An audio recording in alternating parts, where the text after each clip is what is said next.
Love this podcast? Support this show through the Acast supporter feature. It's up to you how much you give, and there's no regular commitment. Just hit the link in the show description to support now. Sans Pants Radio, Australia's most cowardly podcast network. Hello and welcome to Scaredy Boys, a podcast where three cowardly friends discuss horror movies. I'm Damien. I'm Sean. And I'm Tom. And for this episode, we watched Army of the Dead.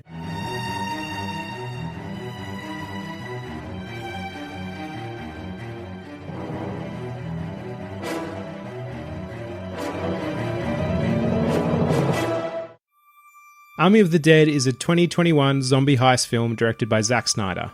It's set following a zombie outbreak in Las Vegas and follows a group of mercenaries who take the ultimate gamble, venturing into the quarantine zone to pull off the greatest heist ever attempted. I'll tell you what. Yeah. I don't know about you boys, but Tommy loves him a heist. And for most of this movie, Tommy was loving this movie. He's like, oh, great. I was enjoying it so much that I forgot that the director hates humanity and also fun. Yeah. And then there was a point in the movie where I was rudely reminded of that, and I went, oh. And then from that point on, the movie sucked balls. Yeah. I had almost the exact same experience. I watched this and I was literally like really having a great time. I was surprised because I wasn't expecting it. Not a big Snyder fan. But like, I don't know, the opening scenes were so good. That montage at the start. It was dumb and fun instead of trying to be dumb and serious. And most importantly, it leaned into the heist tropes that it needed. Like they were getting the fucking crew together. I was loving it. Yeah. And then even like planning it out. We even see like that Ocean's 11, here's how it's going to work. Yes. Here's the ultimate version of this plan going off without a trick. And knowing that, of course, that's not going to be the case, you know? So all while I was leaning into the heist stuff, Damien, to use the third person that Tommy was also using, was having a very good time. Yeah. And then there was the most unnecessary death of all fucking time. And then there was the next most unnecessary death of all fucking time. And then the next, and then the next, and then the next, and then the next. Boys, this movie sucks shit. Okay? Army of the I Wish I Was Dead. I have issues with Zack Snyder, but I was willing to... Honestly, I was genuinely excited for this film. Trailer looked good. I kind of liked the trailer, and then we watched Dawn of the Dead, and I was like, oh, wait, no, he sucks shit. And that was confirmed by watching this. The poster for this film, right, is extremely colourful. It's great. It kind of it takes your mind to like a James Gunn sort of very Guardians of the Galaxy, Suicide Squad sort of look. Like it looks like it's going to be very fun. The tone of this movie does not match the poster or the marketing whatsoever. It does at points. I would disagree. Yeah, I'm with Damo. I think it's fun for portions. It's not. It's not even fun. I think this is a really dire, typical Zack Snyder film that is wrapped in like a bit of candy coating. And I think you peel that off and it's fucking easy to peel it off, boys. It's the same dire shit that he's been making for 15 years. I think it's my review of this was like it's exactly the same as everything he's ever like it's yeah. Well, my experience was like, oh, this is different. And even like obviously the zombie genre has been well and truly saturated. Fucking throw a heist in there. That's good. Like that's such a great premise. And at the start I was like, fuck, this might even meet the potential of this premise. Like it's a great genre mash. Like really it's exciting. A great genre mash. Yeah. Like probably the best one that I can think of in recent memory. Yeah. Like it's great. Yeah. It should be a home run in the hands of someone who understands character and heart. Yeah. It would have been fucking exceptional. Well, I feel for Dave Bautista because watching this film, I realised something, and it's that I love that man. Yeah. I think he's brilliant. Yep. Someone tweeted something recently about him that he could do any role that The Rock could do, but The Rock couldn't do Correct. Blade Runner 2049. Yes. And I believe that with all my heart. Yeah. He is going to win a fucking Oscar one day, I think. And I'm sure he's probably in his 50s now, so he's kind of come into the film business pretty late. Yeah. Obviously, he's come from a wrestling background.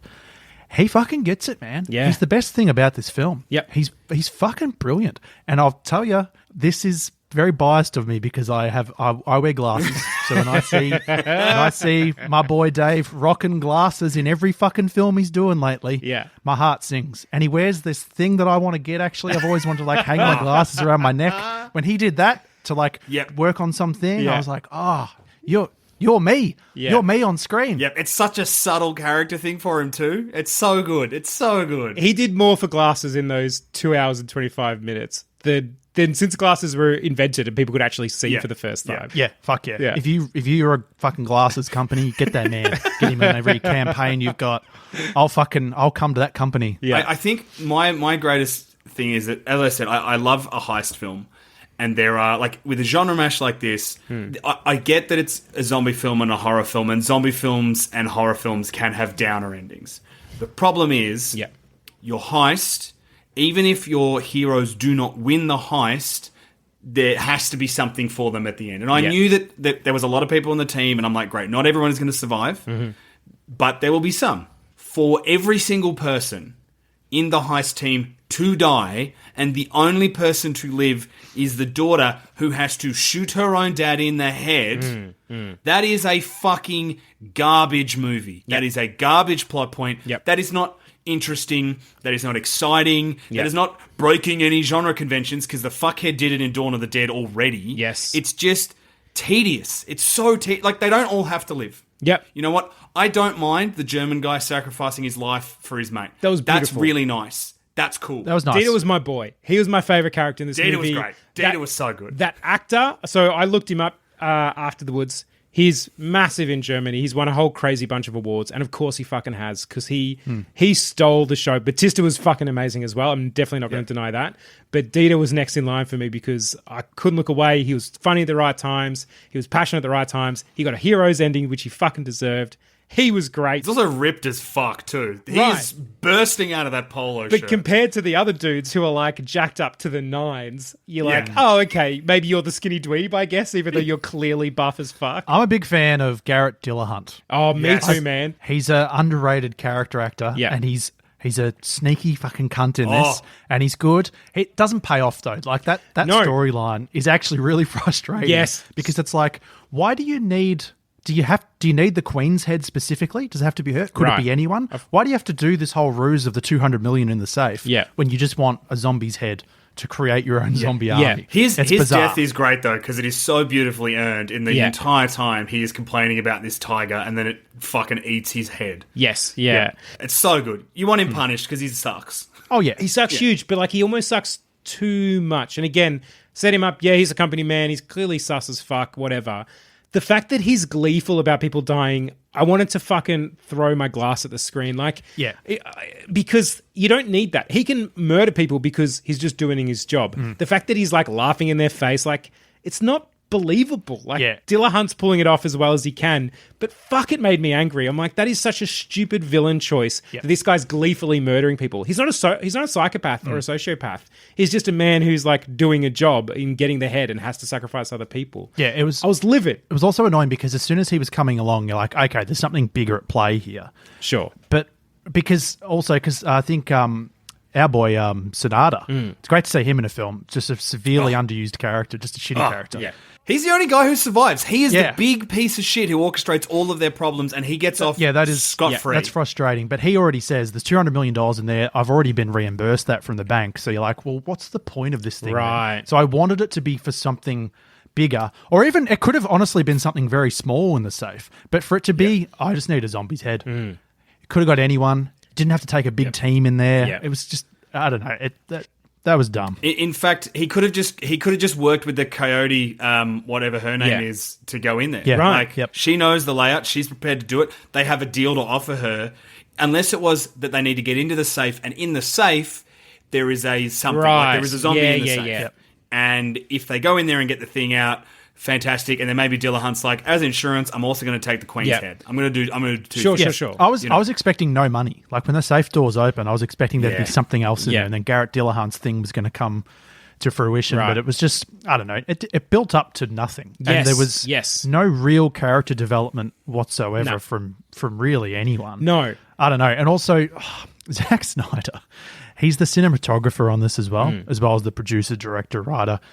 He shoots this like a piece of shit. Some of it looks fantastic. Sure. Other parts of it are fucking distractingly shit. Right. And I do note that a lot of it is with that actress, what's her name? Is it Tig Notaro?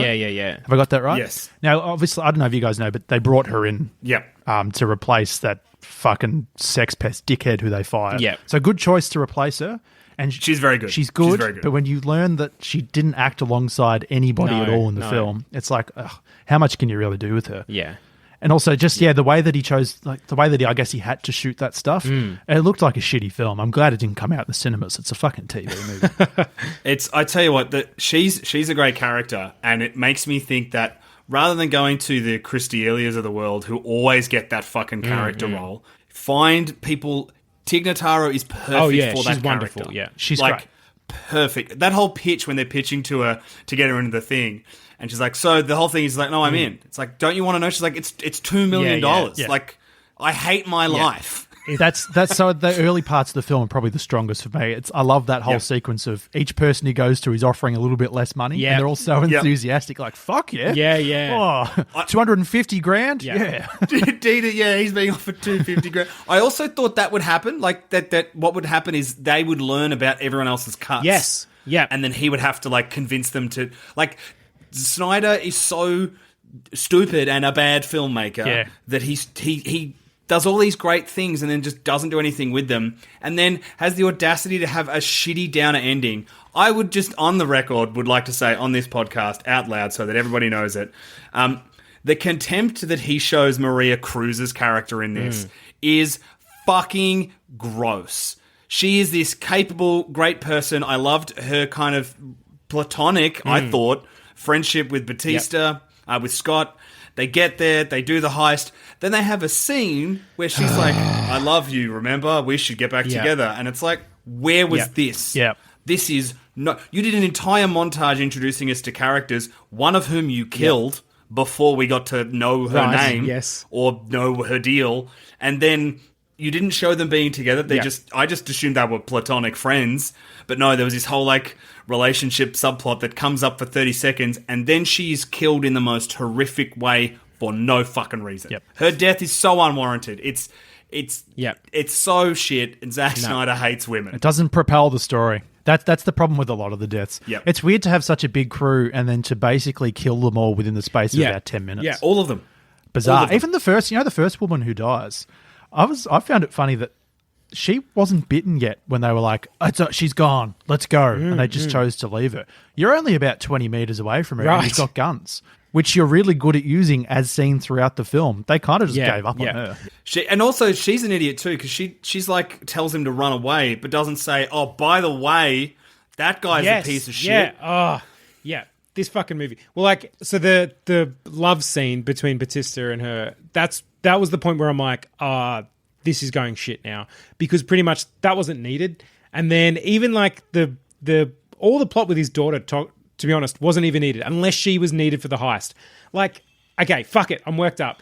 Let's movie maintenance this shit, because all they needed to do was have it as a heist movie all the way through. Yep. So cut to these great zombie scenes, cut to these wonderful hitting those zombie notes, and then go back to the heist. And it could have been so easily done by if him reconnecting with his daughter was part of the heist. That was like Danny Ocean, right? He wants to get back together with Julia Roberts. Yep. So great, Batista just wants to get back together with his daughter and reconnect. So he's using the heist to do that. Oh, that as the reason to do it is so good. And that's why Ocean's 11's brilliant. Because it's not about the money. Exactly right. Yeah. I mean, it is. And then also what they needed to have was that they were ahead of Tanaka the whole time.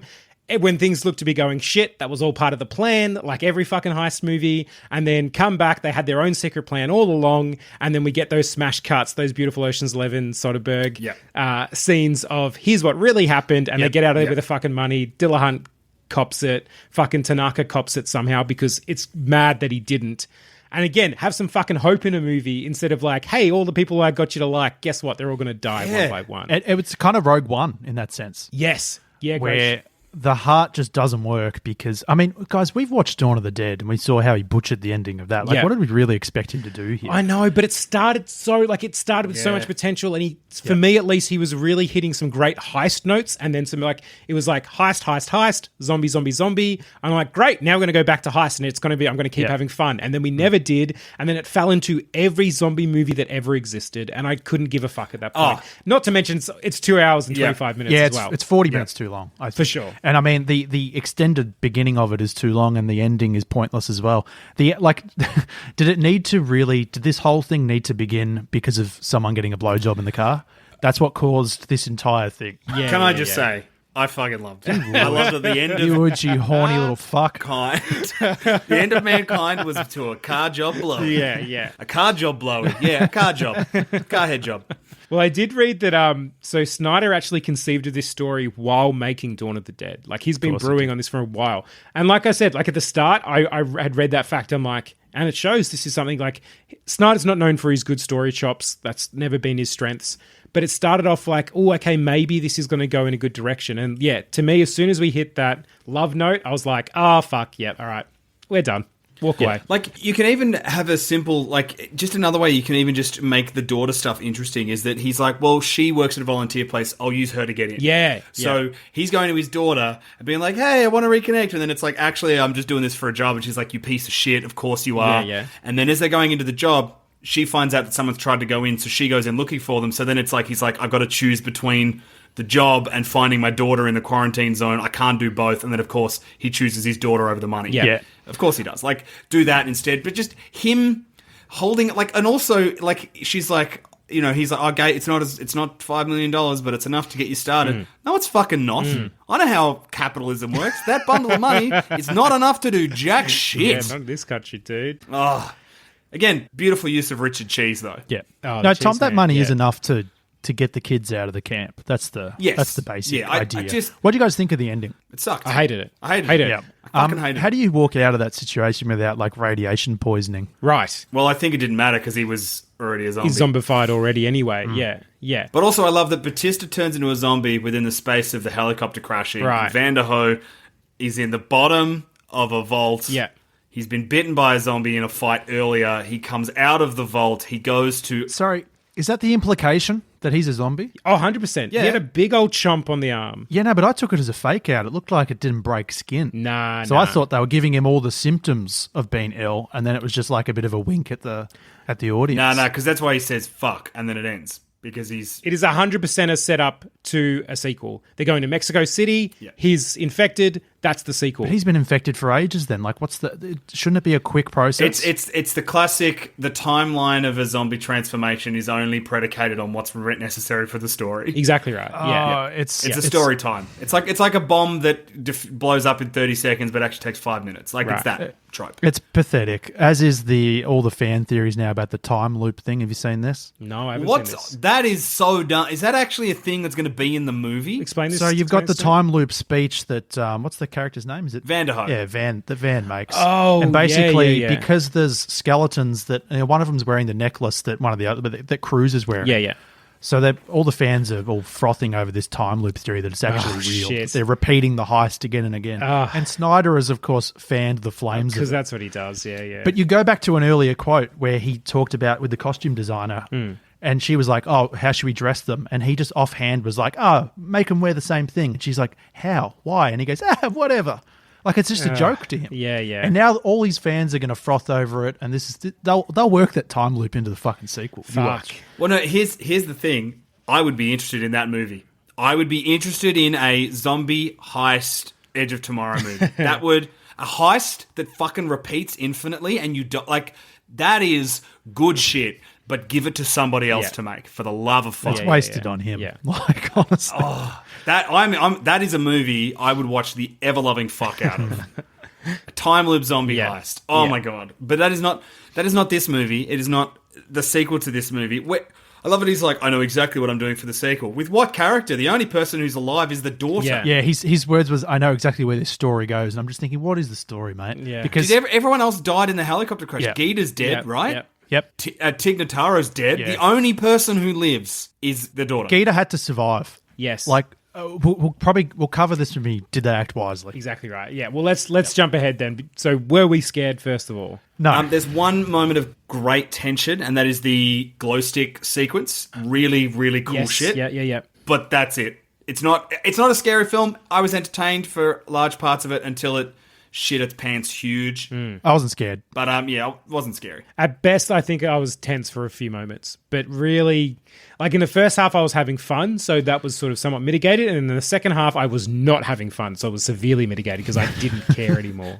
Well, then let's just jump straight into fucking did they act wisely or foolishly then? No, the daughter's the dumbest fuck in the world. Yes, thank you. She honestly does my head in. Yeah. And also, the writing and the directing is just shitouts too. You can't have her make a choice to go and rescue Geeta. Right. Which results in Yep. the remaining characters that are alive all dying. Right. Only for Geeta to die. Like, there's no point. Geeta's death makes that whole thing irrelevant because the daughter could have stayed on the outside and protected Geeta's kids who are still on the outside. Yeah. Yeah. So what's the point of her involvement in it? Couldn't agree more. Also, Batista is an idiot as well. Under no circumstances should he have caved and allowed his daughter to come on that mission with them. Yeah. It's ridiculous. It would have been better for the story if he said no and she snuck in anyway. Him bringing her along is so fucking dumb. Yeah. Yeah. And then I also want another dumb thing that the daughter did. So literally they know the bomb's going to go off that night. They've got like, an hour at best. They've already said, if we try to run for the gates, we won't make it. And yet she sneaks out to go get Geeta, knowing that they're going to go up in the chopper. Like, even if you make it... First of all, she's going to get Geeta from a place she doesn't even technically know if Geeta's there or not. Yep. Geeta could well and truly be dead fucking days ago. Then she sneaks out with less than enough time to actually get Geeta and get out. Like, it makes no sense on any fucking level. And she's just lucky that Delahunt has caused the riot. Exactly right.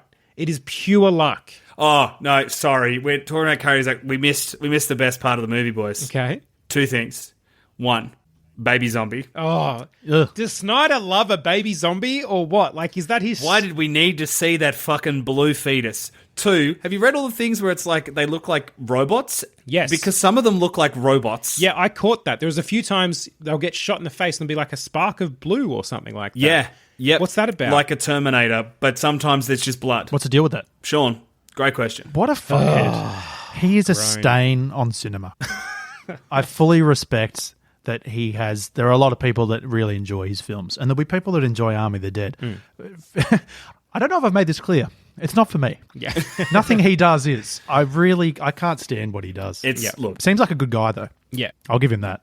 so here's the thing. When the movie dropped early, and I looked on Letterboxd to see what the average review was just because I was checking it out, it was sitting on about a 3.9, and all of them were like, Snyder's done it again, oh my God, like big Snyder stands, and a few unembargoed reviews. As the movie has now been out for almost a week at the time of recording, it is now sitting on a 2.8, and it is dropping. Like, it's dropping every week. So it just shows that his hardcore fans will love and worship everything he does, and everything else he does is kind of fine to average. He knows how to make a fucking good sequence. The opening montage, while too long, did have some cool stuff in it. I was loving it. Yeah. The sequence where they walk through what they think is going to happen with the heist, Great. very fucking good. Dieter interrupting it twice, very fucking funny. Fucking Dita's my boy. Just lots of little things, but the problem is he also he doesn't know how to edit himself. He doesn't know how to trim. Snyder would be a good director if he had an incredible editor and an incredible writer working with him. Yeah, absolutely. But when he is the sole captain, it just doesn't... And some filmmakers are like that. Some filmmakers are great writer-directors. Some are very good at taking someone else's work and with good people helping them creating something fantastic. Yeah.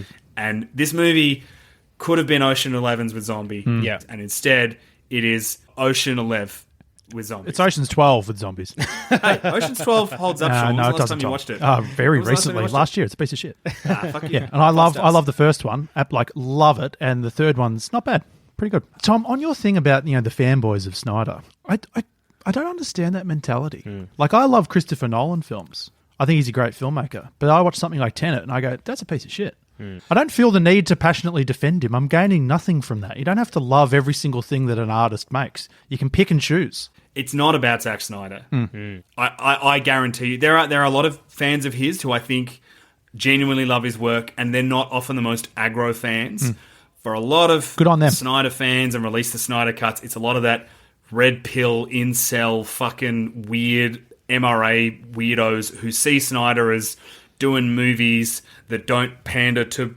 It's the same with him and Joker and Elon Musk. They see these like They pick their things and they defend them, but it is never about actually the person themselves. It's about a whole bunch of other shit. Yeah. Yeah. Anyway, that's a conversation for it's Scary Boys. We're talking about scary movies, not greater issues within society. Yeah. But this movie, everyone's a dumbass in it. The only clever character is Dieter because he's a great good boy, and also Valentine the tiger. I love Dieter because I see all three of us in him whenever he screams. Yes. Yeah. Yeah. Well, should we jump to how would we do in this situation? 3 Dieters on the prowl, I guess. Boys, we get out alive. Oh. You know why? Why? Because the three of us are not the dumbest fucks on earth, and we keep everyone. The minute Delahunt's being cheeky, we're like, yeah, time up. Yeah. Batista Bon him, mate. Yeah. Just do a big fucking wrestling move on that motherfucker. Yeah. Can we talk about Chekhov's big saw? Because I don't think we see our man actually. He doesn't use He it. doesn't, and it's No, they used it to cut a hole in the Yeah. wall. How can you show us that thing? heartbreaking. I agree. Reference it multiple times Yeah. and then not cut heads off with it. It's ridiculous. Literally, Dieter's last stand, Vanderho and Dieter's last stand does not involve that Yeah, buzzsaw. If Because anything, they don't have it. if anything in this film tells you that he doesn't actually understand screenwriting, it's probably that never comes back and is used properly. Like, that's so infuriating. You've got to give me that. Here's where the problem to me comes from. Like, literally, I was teaching my students about this the other day, about making promises in screenwriting, where when you're first starting your story, you're making a whole bunch of promises to your audience, and then you need to fulfill on these promises. This movie, that's the whole problem with it. It makes a whole bunch of promises early on and then swivels and doesn't fulfill on so many promises. Like, that's the perfect example because it's such a simple thing. Yes, it's a great tool to cut through the wall. You've got this fucking big giant fuck off saw. Great. Use it for that. Also use it for him to fucking slice some zombies in half. Like, it's not that fucking hard. But this whole movie, that's its promise. That's its problem, is that it makes these promises and then does not fulfill on it. And nothing will get an audience angrier than not fulfilling on the promise you make at the start of it. Like, even if it's not a promise I'm personally into, I still need to see it fulfilled because guess what? You've made that promise. Now you need to fulfill it. Or if you don't fulfill it, Subvert it. you've got to have you've got to be the reason you didn't fulfill it is because it's being Chekhoved in a different way. Like, I would argue you're still fulfilling it. Yes. You're still doing it in that way. No, that's true. No, that's fair. I also just think a heist film, even if they don't win the money, they need to win some way. Yes. And they don't. Yeah, No one wins. I agree. I'm stuck on the saw. Can I just tell you how they should have used it? Yeah. We get a boss fight, basically with, the main guy and I keep forgetting his name, Van, is that right? Yeah. Yeah. He should have fought him with the saw. Yes. Now, the saw wouldn't have saved him, but we would have got some cool shit from it. At least that's like the promise of the premise. Yep. Use it on him. Or And then even if you wanted to subvert it, at the moment where he's literally going to like chop off the fucking alpha's head with it, it runs out of gas. there you go. Like, so you've still got the subversion. Oh, here it is. The saw's there. It's been there the whole time. And then, guess what? It's like, it's still in there and you can subvert it. But just to not have him use it at all is breaking the promise. Yes. Yeah. Also, how would we respond? Well, knowing now then that the vault survives the fucking explosion, the bombing. Right. Let's just lock ourselves in the vault, wait it out, Yeah. and then just walk off into the sunset with the money. Yeah. Yeah. That's Real great. Dieter energy. Like, Yeah. Let all these idiots kill themselves. like there's enough intelligent people in the crew, right? Like, I'm thinking Dieter. Shouldn't like Batista or someone have been like, hey, actually, we've only got an hour before they drop the bomb. Can we survive? Like, is the structural integrity of the safe enough to protect us? And Dieter might have been able to say yes. And then you just get in there. Yeah. Dieter, who's like literally worships this safe, would be like, oh, my baby. Yeah. Yeah, my baby will save it. And then even then I read that most safes, if not all safes, do have a thing that lets you get out from the inside. So you're definitely not like locking yourself in. Yeah, There okay. is an escape switch. So yeah, that was my thought too, is like, well then as soon as you open it, everyone get inside with the money, wait for the bomb to go off, walk out with the money. Like, it just seems to make sense. Yeah, like go in there prepared with gas masks for any of the fallout. I don't know if that would actually help. Good. I don't understand fallout correctly. Me neither. Let's just assume it does in this dumb universe of a film. No, here we go. Sean. Yeah. You've hit something here. So this is less how would we survive and how would this movie end better. But for the sake of it, where in the movie to make how we survive. Yeah. You end the movie the same way Ocean's 11 ends, except instead of walking out in SWAT uniforms, you walk out in hazmat Yes. suits. Because you brought the hazmat suits inside the gas canisters for the helicopter. Right. Because you knew old mate was going to betray us, and you knew Dillahunt was a Dilla cunt. Oh, Tom, So you were ready. You've Yeah. hit that. Yeah. Dillacunt is such an obvious cunt. That, it need like Batista needed to be like the smart leader who was like, oh, I know that you were going to betray us. Yeah. Like I picked that from the minute I met you. Yeah, play and like a here's my fiddle. plan for how to thwart that. No one has a plan for anything. There isn't like heist movies. All three of us love them. Yeah. And the thing we love about them is that they're very clever. There was no cleverness at all attached to any aspect of this heist. It didn't deliver on the promise of the premise, and that's Zack Snyder's career. Exactly right. And like this is where you could have had zombies are rushing in, bomb goes off, we think all our cast of characters are dead, and then guess what? The safe slowly opens and out they walk, hero moment. Yeah, You know. I reckon, boys, we are so wise. We've seen so many heist movies. Yeah, we know, baby. We know shit's gonna go bad. Give us just a zombie movie? Sure. We'll die in a heartbeat. We don't. Give us a heist zombie movie? We're making money. We're making bank, boys. Yeah. Well, that is all the scaredy/heist talk we have for this episode. I've been Damien. I've been Sean. I've been Tom. And if you scaredy listeners would like to get into contact with us, you can email us at 3scaredboys@gmail.com, or you can find us on Twitter at scaredyboys, or individually, I'm at Midday Pajamas. I'm at Carney from 55. I'm an awkward trade. Stay scared, everyone. Army of the I wish I was dead.